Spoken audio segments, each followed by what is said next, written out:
बानूशी आजवर मी ज्या पद्धतीने वागले आहे त्याची मला नेहमीच सल राहील. तुम्ही तिच्याशी विवाह करावा हा माझा निर्णय होता. ती तर त्याला तयार देखील नव्हती. तिला विनाकारण माझ्या रागाला सामोरे जावे लागले आहे. आता जे काही घडून गेलं आहे त्यावर विचार करण्यापेक्षा आता पुढे काय करायचे आहे यावर बोलूयात आपण. मला काय म्हणायचं याची तुम्हाला कल्पना आहे? होय, तुला सत्य काय आहे हे कळाले आहे. तुला आत्मज्ञान झाले आहे. तेव्हा तुला आता ह्याची घोषणा करायची आहे. त्या संदर्भात मी अजून काही निर्णय घेतला नाही. पण का? आता ह्यात काय अडथळा आहे? मला एक योजना दिसते आहे. त्या संदर्भात मला स्पष्टता आली की मी आपल्याला सांगेन. ह्याचा अर्थ प्रधानजी, लक्ष्मी देवी, गणेश, रिद्धी-सिद्धी यांच्या व्यतिरिक्त इतर कोणालाही तुला सत्य कळले आहे हे कळायला नको आहे का? तुला आत्मज्ञान झाले आहे हे कळायला नको आहे? हो. आणि कैलासात जाण्यासाठी तूच तर आग्रही होतीस. याचे काय? पण मी काय निर्णय घेणार आहे हे मला आता सांगता येणार नाही. लवकरच काय ते स्पष्ट सांगेन. जशी तुझी इच्छा. मला इतकंच सांगायचं आहे की वचन दिल्याप्रमाणे जिला सत्य काय आहे हे प्रथम कळेल तिच्यासह मी कैलासात जाईल.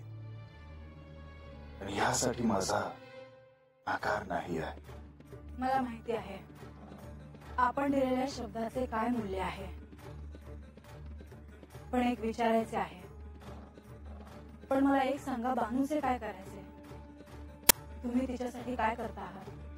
बानूला ह्याच जन्मात गतजन्माचे ज्ञान व्हावे असे मला वाटते.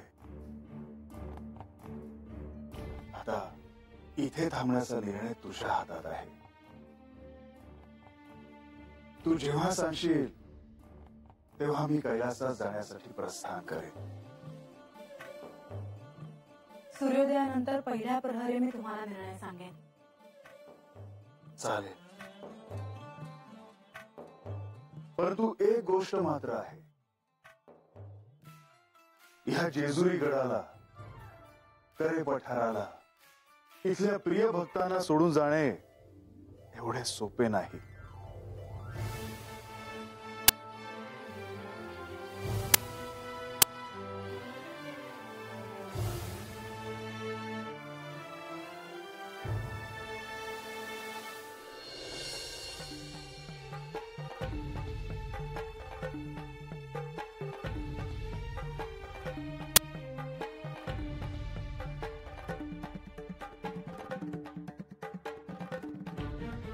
माझे आराध्य आणि माता लक्ष्मी दोघेही ध्यानमग्न आहेत.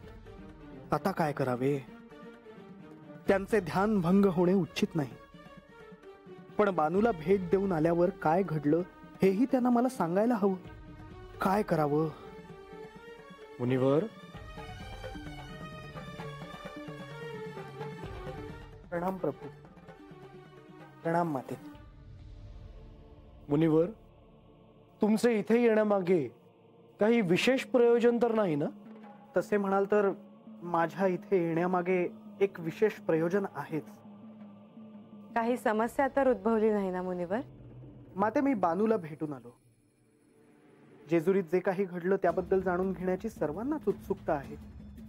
तशीच ती बानूलाही आहे. तिला आश्वस्त करण्याचे दायित्व माझ्यावर होते आणि ते मी पूर्ण केले. परंतु काय मुनिवर? स्पष्ट काय ते बोला. प्रभू, बानूच्या मनात अजूनही काही प्रश्न आहे. आणि मुळात श्री म्हाळसा देवींनी जी घोषणा केली होती तो 1 मास आता उलटून गेला आहे. त्यामुळे आता आपले पुढे काय होणार याबद्दल तिच्या मनात साशंकता आहे. म्हाळसा देवींना सत्य कळलं आहे ह्याविषयी तुम्ही तिला काही सांगितलं तर नाही ना? नाही माते. कारण त्याबद्दल कुठेही वाच्यता होऊ नये असं श्री म्हाळसा देवींना वाटतंय. ते मी जाणतोच प्रभू. परंतु मलाही हा प्रश्न पडला आहे की आता पुढे काय होणार. म्हणजे आता हे अवतार कार्य संपून श्री खंडेराय आणि श्री म्हाळसा देवी हे कैलासात जाणारच.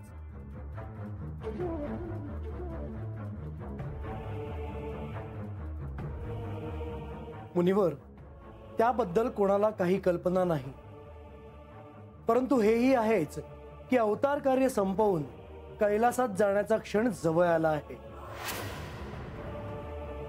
परंतु प्रभू, मग आता बानूचे काय होणार? हे ह्या क्षणीच कसं सांगणार मुनिवर? ह्याबद्दल आपल्याला लवकरच श्री खंडेराय अथवा म्हाळसा देवींकडून कळेल. म्हणजे तोपर्यंत तिला प्रतीक्षा करावी लागणार. हो,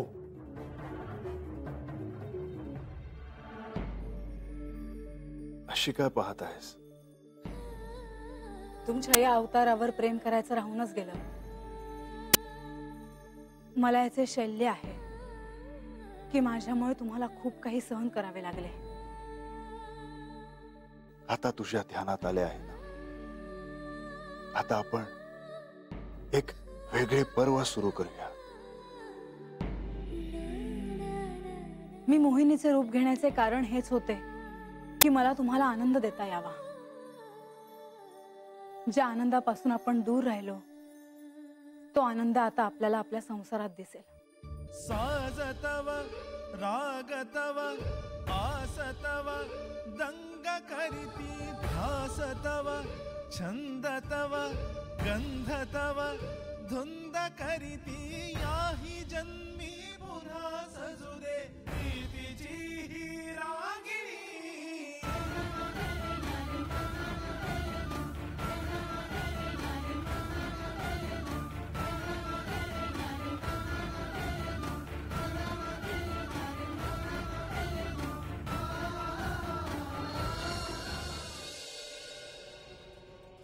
अहो, आता तरी आपण जाऊन यायचं का? कधी एकदा मला म्हाळसाला भेटते असं झालंय अगदी. अहो, प्रधानजींनी काय सांगितले ते ध्यानात आहे ना आपल्या.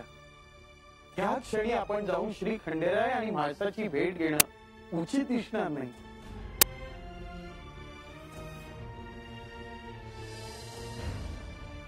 आई, बाबा,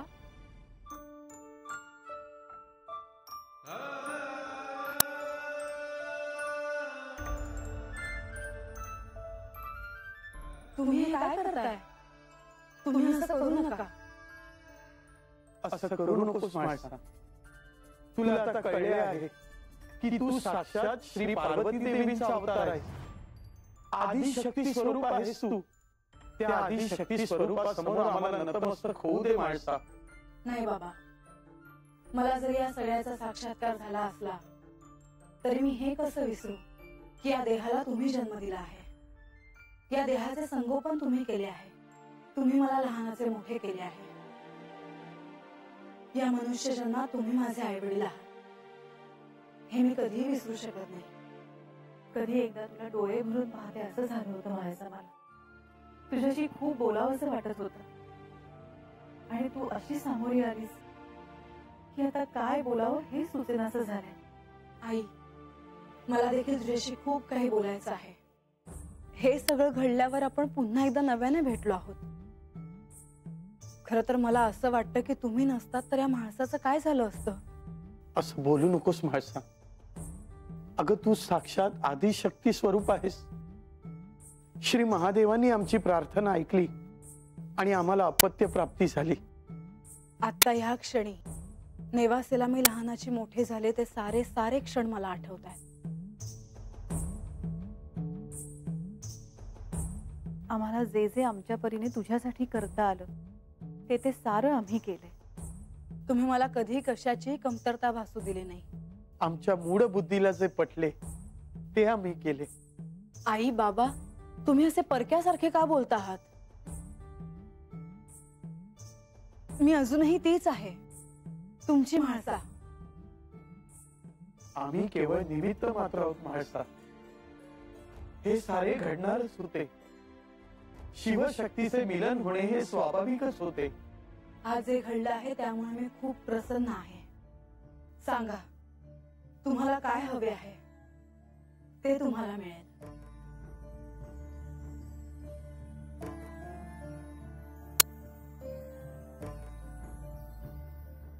कोणताही संकोच मनात ठेवू नका. म्हाळसा, तुला आम्हाला खरोखरच काही द्यायचे असेल तर तुझ्या या आदिशक्ती रूपाचे आम्हाला कायम स्मरण राहावे असा आशीर्वाद दे. तुझा आम्हाला कधीही विसर पडू नये हीच तुझ्या चरणी आमची प्रार्थना.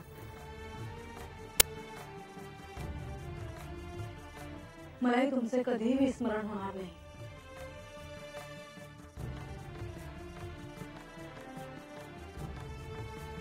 तुमच्या मनातल्या सगळ्या इच्छा पूर्ण होवोत.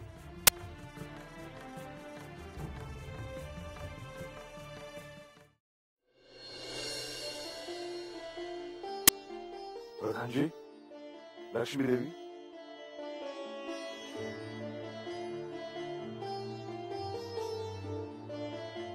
राम प्रभू. मुनिवर, तुम्ही या इथे आहात याची मला कल्पना नव्हती. प्रभू, आपलं आणि श्री म्हाळसादेवींचं दर्शन घेणं माझ्या मनी होतं, परंतु तुमची आणि श्री म्हाळसादेवींची भेट झाल्यानंतर आपले दर्शन घ्यावे असे माझ्या मनात आले. म्हाळसा कशा आहेत? सत्याचा साक्षात्कार झाल्यामुळे हे सारं का घडलं, कसं घडलं, हे सारं काही तिला कळालं आहे. परंतु एक शल्य मात्र तिला आहे की तिने मला शाप का दिला. तिच्या हातून हे तसं नको घडायला म्हणून ती सतत सांगत होती. क्षमा प्रभू, परंतु एक विचारायचे होते. मुनिवर, मुनिवर, निश्चिंतपणे विचारा. देवा, आपण गडावर आला. गडावर तेज दिसत होते, त्यामुळे नेमके काय घडले हे जाणून घेण्याची लोकांना उत्सुकता आहे.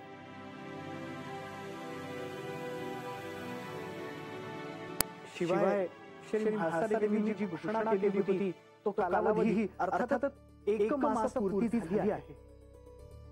त्यामुळे त्याबद्दल श्री म्हाळसादेवींना काही कळले आहे की नाही हे जाणून घेण्यासाठी लोक आतुर आहेत. मुनिवर, ह्या क्षणी तरी त्याची वाच्यता कुठेही करायची नाही असंच म्हाळसेच्या मनात आहे. म्हाळसांना साक्षात्कार झाला आहे हे चांगलंच आहे, परंतु अजूनही एक प्रश्न उरतो. बानूचं पुढे काय? बानूबद्दल त्या काही म्हणाल्या का? बानू अर्थात पार्वतीची प्रिय सखी जयाद्री. म्हाळसेला हे जेव्हा सारं काही कळलं आहे तेव्हा तिच्या मनात बानूबद्दल काहीच राग नाहीये.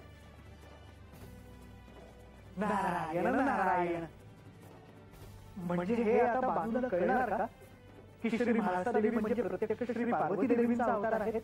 म्हाळसेने स्पष्ट असं काहीच सांगितलं नाही, परंतु लवकरच आपल्याला ते काही कळेल.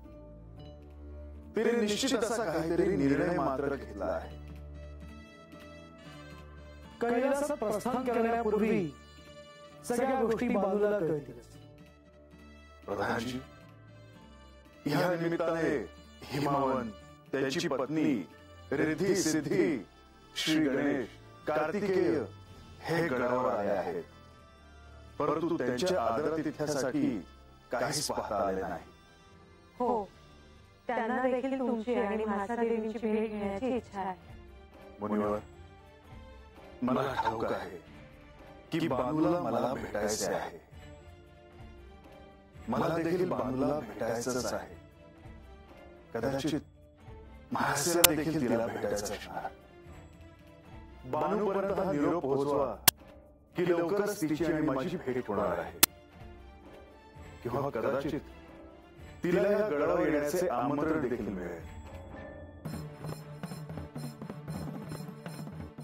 नारायण नारायण, हे ऐकून बानूला निश्चितच खूप आनंद होईल.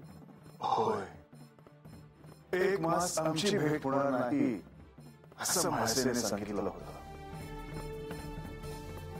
आता 1 मास मात्र उलटून गेला आहे. आता लवकरच आमची भेट होईल. नारायण नारायण. आता मला असं वाटत आहे की श्री गणेशासह रिद्धी सिद्धी समवेत आणि तुमच्या बरोबर श्री खंडेराय आणि माता म्हाळसा असे आपण सर्वजण कैलासाकडे प्रस्थान करूया. असे झाले तर उत्तमच. पण असे कसे होणार?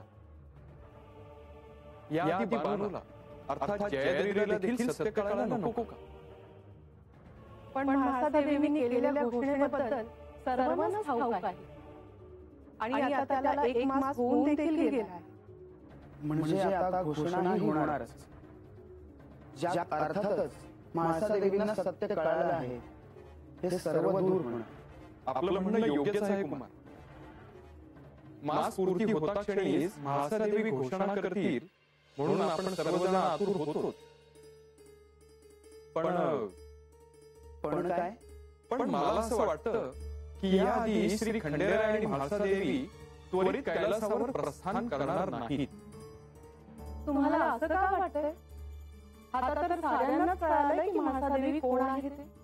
नाही, काही मोजक्यांनाच ते कळालं आहे. म्हणजे त्यांना कैलासाकडे प्रस्थान करायला अजून विलंब होणार का? बाणाईला सत्य कळेपर्यंत ते इथे थांबणार का? कुमार, ते मी कसं सांगणार? हो, हेही खरंच आहे. या शिवलीलेत पुढे काय होणार हे आपण कसं सांगणार? मला वाटत होतं सारं संपलं.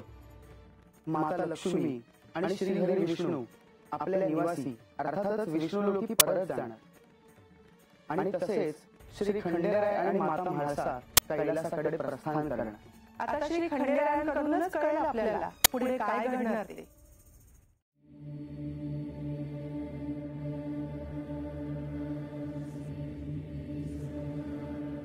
गडावर जे काही झालं त्याबद्दल सगळ्यांना उत्सुकता असणारच. तशीच ती बानूलाही असणार. तिच्या मनात अनेक प्रश्न असणारच. तिला आश्वस्त करणं आवश्यक आहे. बानू, महाराज तुम्ही शुभम भवतु. महाराज, अहो तुम्हाला भेटावं असं वाटत होतं बघा मला. गडावर केव्हा आला नाही हे ठाऊक पडलं बघ. तर मला तर आता गडावर जाता येणार नाही. मग काय करावं हेच मला कळणं झालं होतं बघा. बानू, बानू तुझ्या मनात अनेक प्रश्न आहेत ते मला ठाऊक आहे. जेजुरी गडावर जे काही घडलं ते जाणून घ्यायची सर्वांना उत्सुकता आहे. तशीच ती तुलाही आहे आणि म्हणूनच मी तुला भेटायला इथं आलो आहे. तुला जी वार्ता कळली आहे ती खरी आहे. श्री खंडेराय जेजुरीत आले आहेत आणि इतकेच नव्हे तर श्री खंडेराय आणि श्री म्हाळसादेवी यांची भेटही झाली आहे. देव गडावर आला आहे याचा सांगावा नाही आला बघा मला. बानू, श्री खंडेराय आणि तुझी लवकरच भेट होईल याची मला खात्री आहे. खरं तर याबद्दल मी तुला आश्वस्त करण्यासाठी इथं आलो आहे. मला अजूनही विचारायचं होतं बघा. विचारू का? विचार ना, निसंकोचपणे विचार. जे काही मनात आहे ते.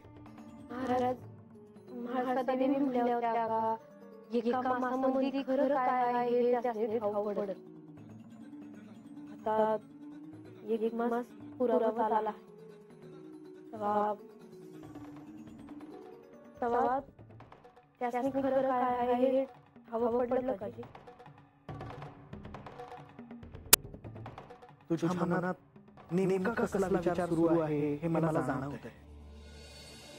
श्री म्हाळसादेवींना सत्य कळलं आहे की नाही हे मीही तुला आता सांगू शकत नाही. पण मी तुला आश्वस्त करतो की लवकरच तुला याबद्दल काहीतरी कळेल. तसा एखादा औपचारिक निरोप येईल तुला कदाचित, किंवा प्रत्यक्ष श्री खंडेरायांकडूनही तुला काहीतरी कळू शकेल याबद्दल येत्या काही दिवसात. आता येतो मी.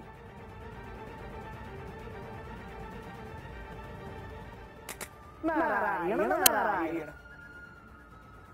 महाराज मला म्हणले कमला ते लवकरच ठाऊक पडेल. खरं त्यासनी कळालं असेल का त्या कोण माहिती तर